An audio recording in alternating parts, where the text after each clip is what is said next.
Welcome, ladies and gentlemen, to the first CoogsTalk of November. I'm your host, Sean Paul, here with both Corey and Diego. And hopefully Halloween has treated you nicely, and no, that doesn't give you an excuse to play Christmas music early. Instead, well, we got something better. I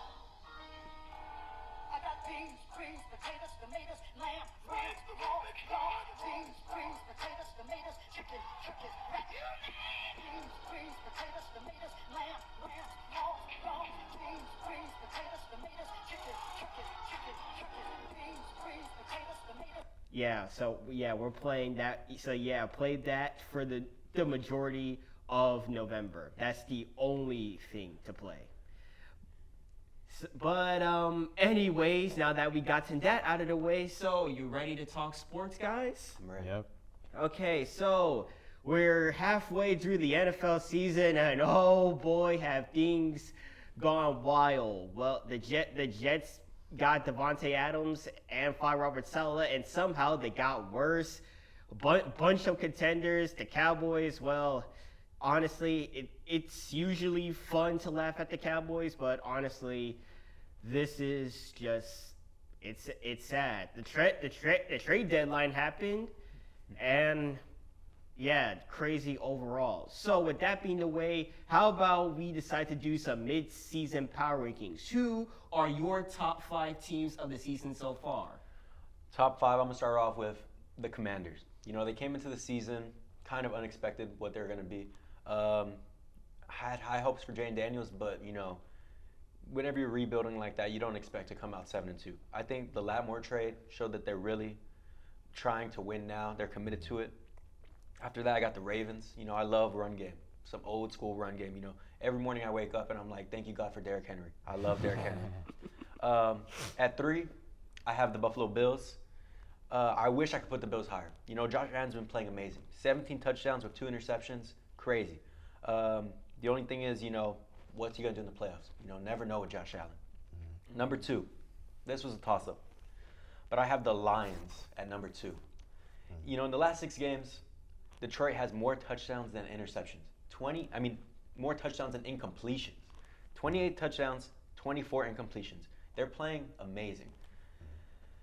The only thing is, Kansas City Chiefs don't have a loss. So they're my number 1. Mm-hmm. A lot of people are talking about the refs, this and that, but at the end of the day, they're closing out games. You know, it's hard to deny. You can't just go to the refs and say, hey, you're making the Chiefs win, because at the end of the day, you know, record still says A&0. Mm-hmm. The D-Hop trade, you know, went under the radar. People were wondering, can you really get D-Hop for that low? They got him. He had 2 touchdowns. Are you serious? He came in and just made his impact felt immediately. So that's who I got. Okay, so for me, I have the Bills at 5, right? Like you said, Josh Allen's been playing really well. He's not turned the ball over, which has been a problem for him over the last couple of years.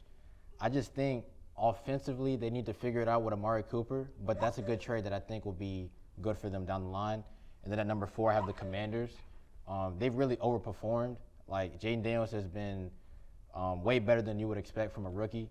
And I think the Lattimore trade was really a really big move for them. I think that helps boost up their pass defense, and they're going to need that against those AFC teams, like going against the NFC teams, going against like the Eagles or the Lions, like, you know, going against teams like that. They're going to need corners to help them out.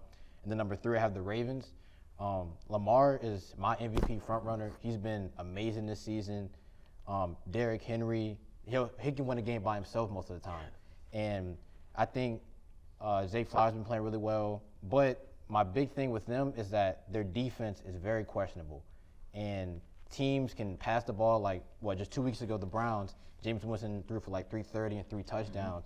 Mm-hmm. Like, that's concerning, especially knowing that you're going to be playing Patrick Mahomes, Josh Allen, teams like that.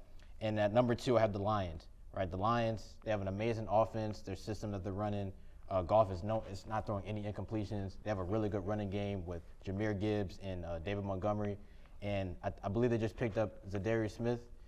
They picked up, that's a good veteran pass rusher that's going to help them out and fill in that hole that Aiden Hutchinson left after his injury. And at number 1, as much as I don't want to say it, I got to put the Chiefs at number 1. They're undefeated.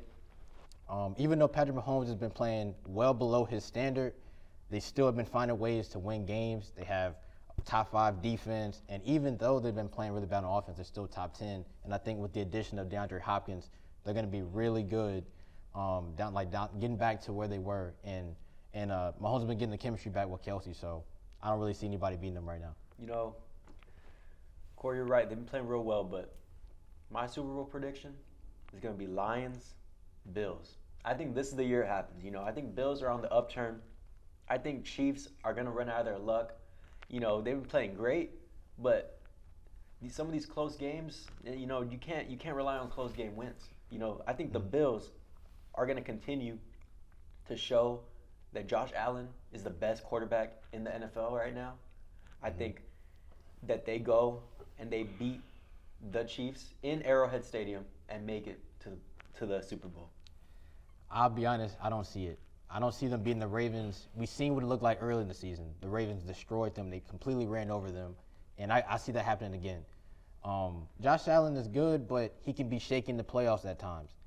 And I don't know if they have the firepower to match like a team like the Ravens, especially the Chiefs. I think the Chiefs will shut them down defensively.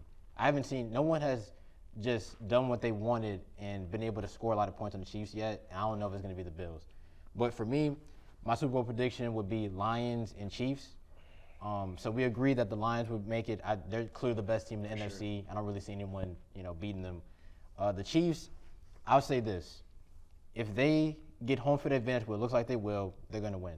Like, only one quarterback recently has went into Arrowhead and came out with a win, and that's Joe Burrow. I don't know if Lamar or Josh Allen can go in there and win, because just last season, the AFC Championship game, Lamar lost at home to Mahomes. So I don't see anybody going in Arrowhead and beating them. So that's why I have the Chiefs making it to the Super Bowl, making it out the AFC. For me, please just anyone but the Chiefs. Like, we need some, what happened to, parity in the league. Yeah. So anyone but the Chiefs. So next up, college football, and last week the playoffs the playoff spots have been announced. So just in case you were left out of the loop, college football decided to change to a 12-team format because honestly, 4 teams is it's not enough. So, and the 12 teams that so far who have made it are Oregon Ducks, Ohio State Buckeyes, Georgia Bulldogs, Miami Hurricanes, Texas Longhorns, Penn State Nittany Lions, Tennessee Volunteers, Indiana Hoosiers, BYU Cougars, Notre Dame Fighting Irish, Alabama Crimson Tide, and Boise State Broncos. So with that being said, who do you think is a team belonging in the top 12 that shouldn't belong in here, and what team that is outside of the top 12 should belong in the top 12? Outside the top 12 right now, I feel like LSU should make it. I think after Saturday night when they beat Alabama, I think they're gonna take Alabama's spot and they'll be there. Now, as far as the team I don't think should be in there, I think everything is fine right now. I think maybe a team like BYU could maybe be a little higher, maybe be over Miami, because Miami has been struggling. They've been barely beating teams that they should blow out. So I do think BYU should be a little higher over Miami, but they're probably just favoring the bigger conference there with the ACC. But I think how it's set up right now is good. This is probably what it's going to look like. Maybe just a few changes in terms of some seeding changes, but outside of that, I think they did really well with the rankings. Yeah, I gotta agree with that first take. I do not think Alabama should be in the 12-team playoff picture right now. They've shown throughout the season that they're not that team. They're not the same without Nick Saban. Jalen Milroe is not that quarterback. He's not a playoff winning quarterback. When it comes down to it, he has great talent. He's phenomenal talent, but it's not consistent enough. And, that's really what you need to be able to last in a 12-team playoff. I think the top 4 is going to end up being Ohio State, Miami, Boise State, and Texas. I think Boise State wins the rest of their season. I think they win their conference championship, and I think that gets them a bye to the first 4. I want to see Boise State show off some of that like 2010 football that they had going. I don't think Boise State can get into the top 4 because they're not a Power 4 conference. So only the winners of the Power 4 get a first-round bye. Isn't Mountain? Wait. Mount West is in Power 4. Mountain West. Oh, wait, we got SEC. ACC, SEC, and Big Ten. 12. Big 12, Big 10. Yep. Yeah. Big 12. But yeah, I like to see Boise State pull off the upset. I think they can. Like, if Ashton Genty just goes for like 200 yards and just runs over Ohio State, I'd love to see that. So hopefully it happens. Who do you think is going to win the Big 12? I think BYU. BYU? Now, maybe Colorado will make it to the conference championship game, but BYU has just been looking really good. Like they've just been dominating the Big 12. So I see that continuing. BYU still has to go through UH though. You know, last game of the season. Yeah. You know, gotta come in. We can possibly play spoiler like we did against Kansas State. That's true. Yeah. Yeah, and also before we move on, we can all agree that Ashawn Johnson, he's walking away with the Heisman, right? I think it's close between him and Travis. I think it's close. Who'd you say? Travis Hunter. Oh, Travis Hunter. Yeah, it's close. You know, Cam Ward is undeniable. You know, 300 yards plus just about every game. He's throwing interceptions, you know, but they're undefeated. 300 plus yards. He's dynamic. He can run it. He can pass it. I think he has a good chance of winning it. I really love Genty. I love Travis Hunter, but it might just be another year for the quarterback. Yeah, I see that. With them being number 3, also they might favor like he has a better record out of them. But if Ashton Genty breaks Barry Sanders' rushing record, you can't not give him the Heisman. You have to give it to him. Like it'd be a robbery if you don't give it to him at that point. Yeah, we need show some running back love because quarterbacks have been dominating far too frequently. We need some change. And finally, it's time for a segment we like to call it. Is it time to overreact now? So the NBA season just started. And, a whole bunch of it's been interesting to say the least. So we decided I'll give some hot takes, and you got to decide whether is it an overreaction or it's all right. How about it? All right. Yeah. Okay, so first off, the Bucks. Oh boy, the story of Milwaukee still goes on. As you know, last season they were 30-13 with Adrian Griffin, but for some reason they fired him. They got Doc Rivers, and everything's just been downhill. Now they got Darvin Ham as an assistant coach, and they're 1-6. So how worrisome is this for Milwaukee this season? You know, I'm going to take that overreaction even one step further. I don't even think that's an overreaction that, they're playing terrible. I think they start the tank early and they trade Giannis before the season's over. I think he demands his way out. He decides, this whole fiasco of Damian Lillard is not going to work out. And I think he requests a trade. He's in his prime right now. People are forgetting that this was one of the best, if not the best, NBA player just 2-3 years ago. The team is not reflective of a championship team. He's not going to win. But Giannis is undeniably, at his best, a top 3 player in the NBA. He needs to win now. The Bucks are not set up to win now, and I think that he's going to be gone by the end of the season. I think with the Bucks situation, it's very interesting because Giannis wanted this. He wanted to trade Drew Holiday. He wanted to get Dame, right? He wanted to bring in that other superstar. But what's more surprising is that they haven't found chemistry at all. Like for 2 superstars that have been playing together going into year 2 now, it's like they're just learning to play together or something. Like it's crazy. And I would say if they don't make a coaching change soon, like at least by the end of this month, I don't think they might miss the playoffs. And I don't see them trading Giannis mid-season. I think that'd be something in the off-season. I think they let the season play out first before they make that move. Because that's like a big franchise-changing move. So I don't know if they would do that yet. But yeah, I completely agree. Like Giannis, I hear the reports, like he wants to win. And if it's not going to be in Milwaukee, then he'll probably try to do it elsewhere. So, yeah. Okay. Next up, are the Cavaliers currently the best team in the league right now? So far, they're undefeated, 8-0, playing some very great basketball. Donovan Mitchell, Evan Mobley. So how about them Cavs? I don't think I wouldn't say the best.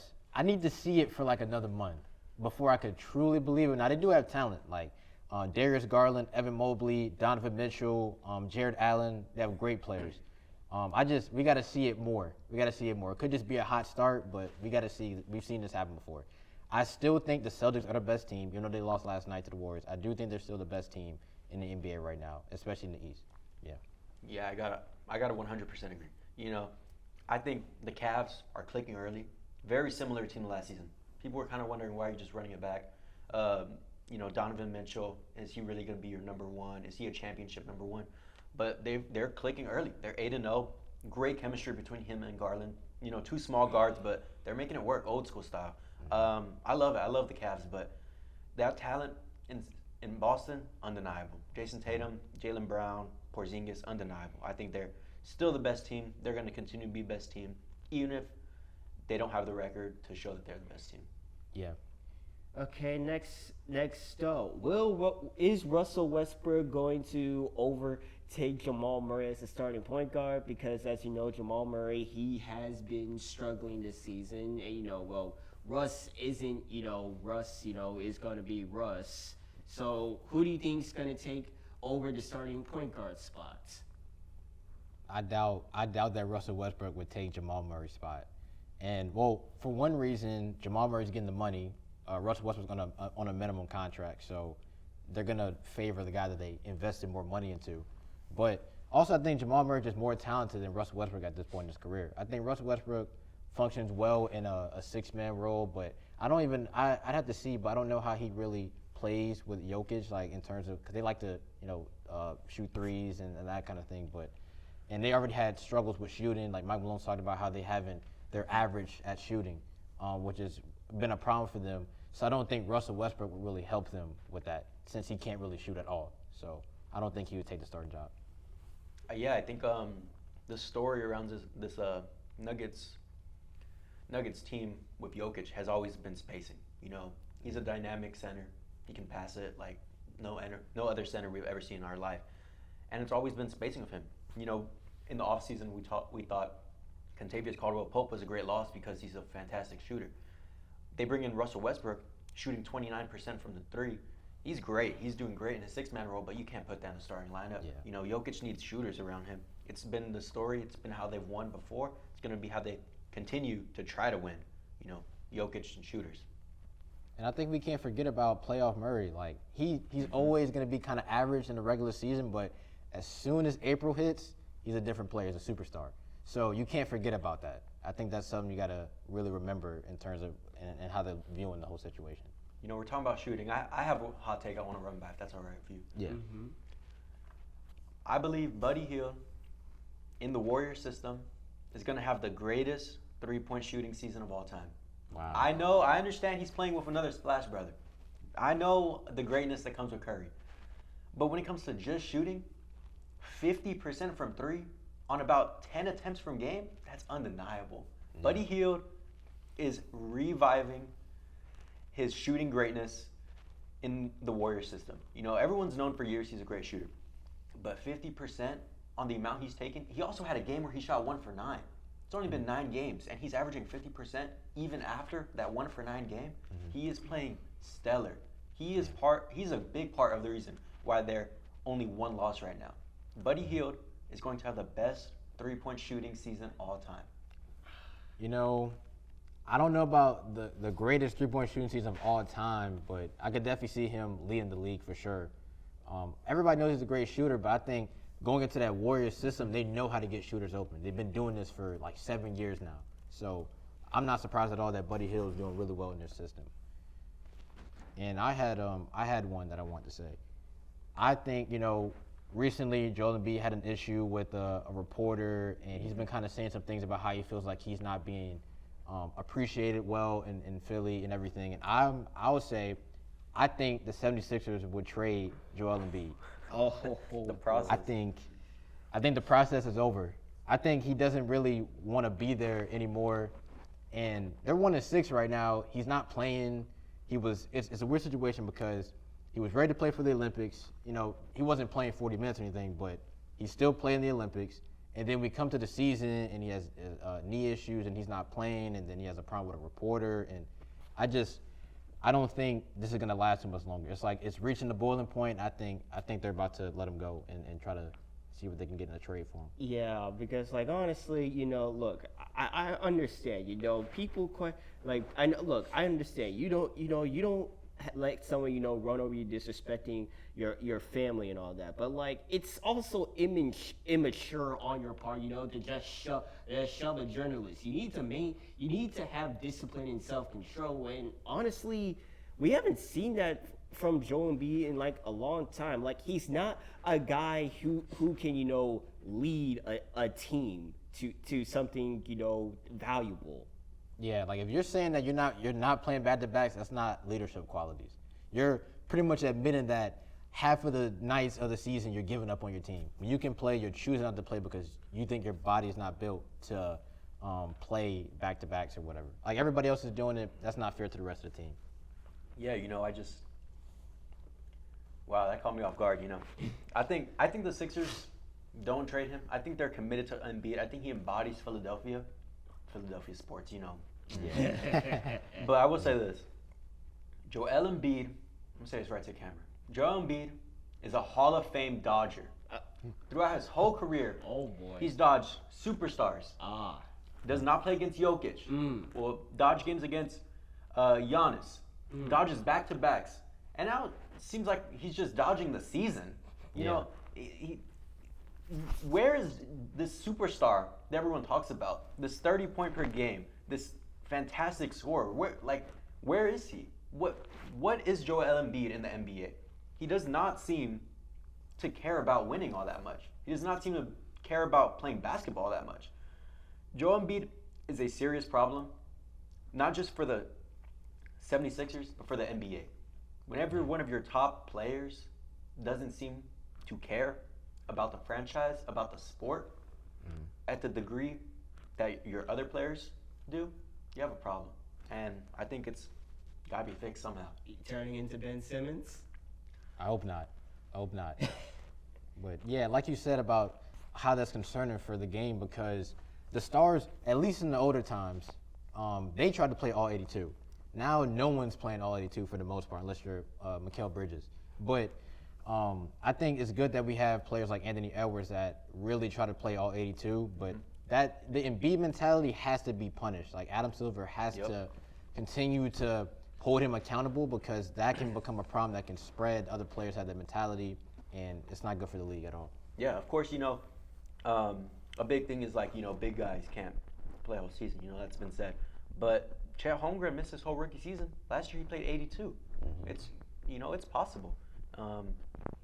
Embiid, he's got to get out there. He's got to get out there and prove it, because I think there's a lot of doubt around his name right now. I don't know how he clears it out, other than just balling. I don't know. So the Lakers started the season 5-3. Now they're 4-4, and also after their loss against the Grizzlies, JJ Redick called out the team, saying like there's a lack of effort. So what do you make of the Lake show so far this season? There's so much word about Lakers all the time in media. Everybody covers the Lakers, but I think what's going on right now is very different. I think JJ Redick is not afraid of accountability, and I think he's holding his team accountable. It's not something they've really seemed to have, because that's a brand. The Lakers brand is something you buy into. You don't want to ruin that brand. Making big decisions, making big call-outs, like holding your star players accountable, is risky.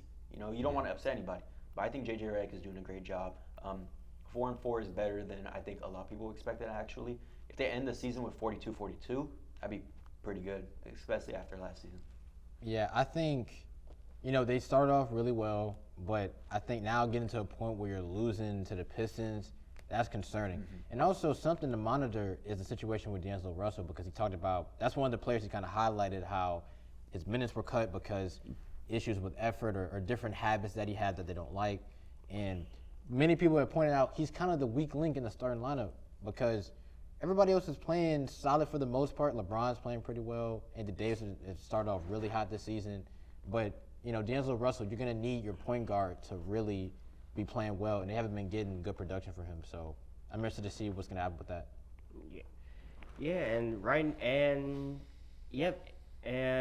That is about all the time we have. We'd like to thank you for joining on this CoogsTalk.